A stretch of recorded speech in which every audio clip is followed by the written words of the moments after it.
today. This is Meeta. Yes, we just collected my favorite things, you guys. Stones. I love natural stones. And the stones that we're looking for today are stones that are colorful, which I'm going to tell you all about them as the time goes, because I do believe that, we must also gel ourselves with nature. And anyway, when we're going to the mountains, I have to be prepared for the mountains. I'm a nature lover, as some of you already know by now.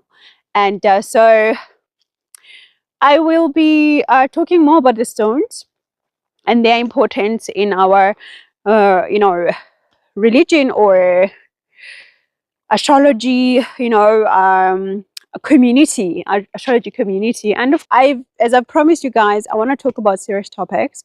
So we're going to be starting about the deep topics that, the community doesn't want to talk about. And I guess with my third house of courage, I am able to talk about these things, without really fearing about losing people, because it doesn't matter.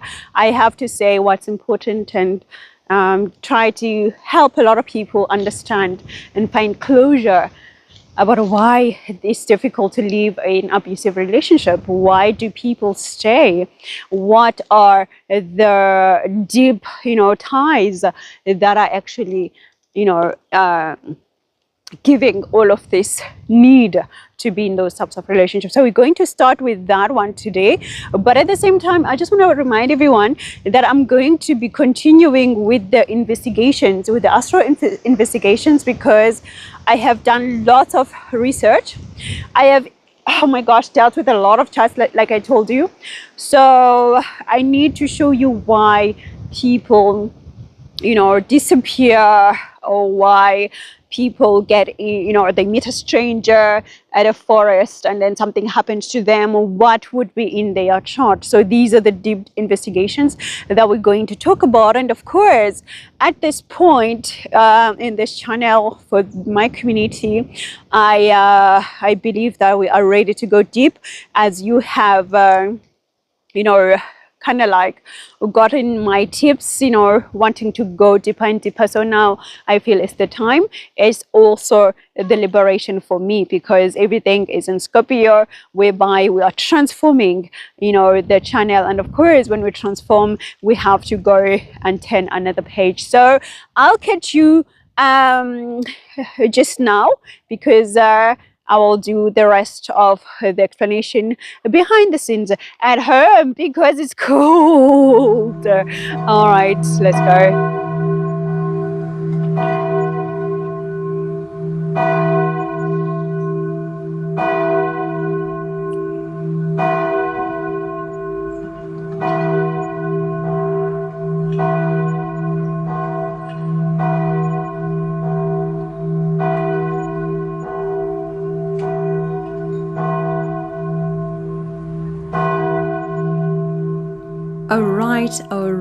All right. So let's start. What we do see here are two charts, and one is of Whitney Houston and her ex, Bobby Brown.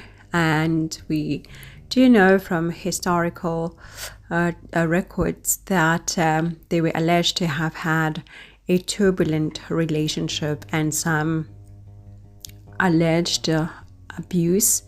But what was known for sure was that it was difficult for them to separate from each other, particularly for Whitney to separate herself from Bobby Brown. And this was also shown in her documentary movie, which was aired, I think, on Lifetime. So yeah, now this is a good example to start our in-depth lessons of why people experience abuse in relationships and also refuse to leave, or find it difficult to leave, because some do try to leave, but then their partner refuses or threatens their life, and so on and so forth. By the way, if you are experiencing such a thing, do find help. And if you can't find help, immediate help, try to make sure that you journal everything. You can journal it by writing like a diary.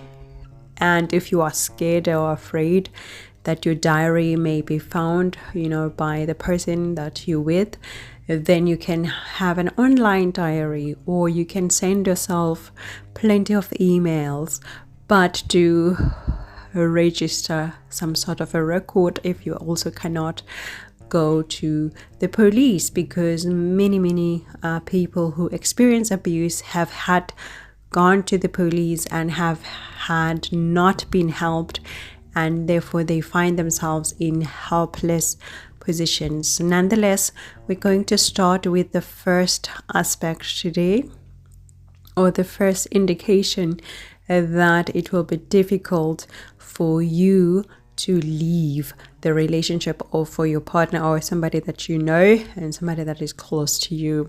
It is a Pluto in the 7th house, or Pluto aspecting the 7th house. Why is that? We must remember that Pluto is the co-ruler of the 8th house, and therefore it governs everything that is of the 8th house: abuse, transformation, sudden breakups, entanglements, psychological trauma, and trauma bonding as well.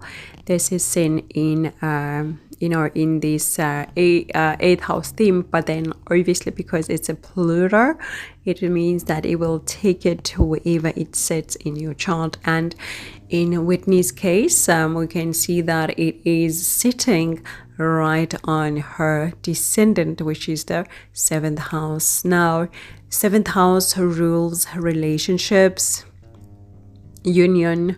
The partner that we meet is also defining that partner, what type of a person they're going to have in terms of personality and mannerism. So with that Pluto, we can tell, or we can see that people that you would court in her life or have stuff with would have that essence of Pluto. But at the same time, when Pluto is found in the 7th house, it is telling us that the relationships that we experience will be turbulent, because Pluto brings transformation and it will be sudden. It is beyond your control. It does also bring a lot of stigma, whereby people may want to be with you or may want to reject you because they are afraid of you. There's something about you that is making them feel uncomfortable. So in terms of the 7th house, it would have been the relationships, or the partners would have sensed something about her, because even though the 7th house describes their partner, but it is also your 7th house, so it tells us how you deal in relationship. What's your behavior like? What do you do in terms of relationships? Now that we see that Pluto in her natal chart was just describing that regardless of a guy that she would meet, she would experience similar things. However, it is made here, or it is amplified, because it is actually conjunct with Bobby's moon. Now, moon in Leo, because she's an Aquarius ascendant, going into that 7th house, meeting that Pluto there. And of course she's got other planets, but I want to focus on Pluto right now because that's the first indication that I want to talk about and I want to focus on. Now, when you have Pluto conjunct with moon, you are definitely going to get psychosis put in display. When we talk about psychosis, it's not always like displayed outwardly. But when it comes to the 7th house, because the 7th house is a public house, then whatever is happening, the toxicity, the toxic traits, they're going to be displayed in the public. People are going to know about every detail that is going on in your relationship because this is a public house. So this is exactly what happened in their relationship. Now with Moon, again here, Moon can be very abusive, because particularly when it's with malefics, that's for sure, that's 100% sure. Moon, as much as it's a mothering planet that gives comfort. You guys said you were ready to go deep, so I'm going deep. That gives emotional comfort and conveniences. But when it's hard times, Moon can become extremely abusive and dangerous, because it is it's like a sponge. It is a planet that accepts. It's receptive. It accepts the natures of others. To take an example, it is an example of when there's an eclipse. The moon totally disappears because now it's taking over the qualities of the sun. So it does take up qualities of other planets. It's also reflective, a graha. So it can become extremely dangerous when it's with malefics. It doesn't matter if it's a natal conjunction or it is a synastry, like overlay. It's the same. So here, that moon would have amplified whatever role the Pluto wanted to play, because then the moon would have lost its qualities here and the Pluto would take over. So meaning that the themes of Pluto would be prioritized. However, with decorations or subtle traits of the moon. So whereby now the partners, they translate trauma bonding as comfort, because moon is about comfort. So they would see the trauma or the toxic traits as, you understand me, you emotionally vulnerable to me, you understand me, all of those things. So because the moon here tries to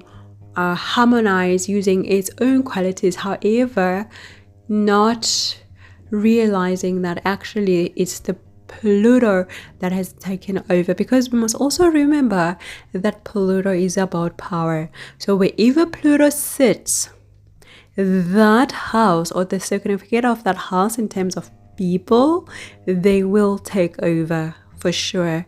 So this is the first one that you should look at your chart, or that you should look at your client's chart, or somebody who's close to you and you're just working on their chart. You will definitely notice that they had a prominent Pluto either in their 7th house, in their 8th house, or in their 1st house, because it's going to aspect that 7th house.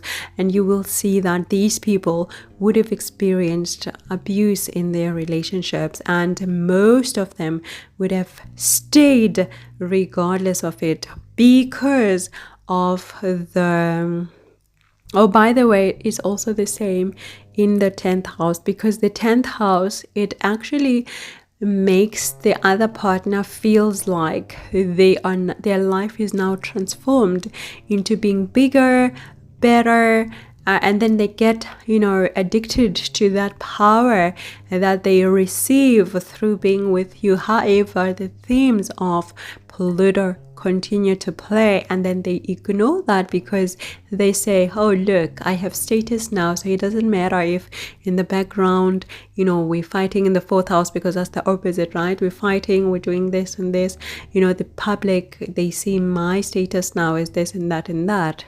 So be aware of Pluto, and do take care. I will be going deeper, and of course I will also alternate, as I said, with the investigations and these traits that we need to watch out for, so that we are aware. Because even if it's happening in your chart, maybe you the abuser in your chart, being self-aware helps, because the next time something happens and then you get triggered or you act in a certain way, you will remember that, okay, it's my Pluto, so I know what to do, right? So as the time goes, and I'm telling you all these things that you need to look out for, I'll also be able to make one video and tell you what to do, or what I think is best based on my research. For now, I'm gonna say thank you, and I'll chat to you soon. Do book on my website, and appiento ciao.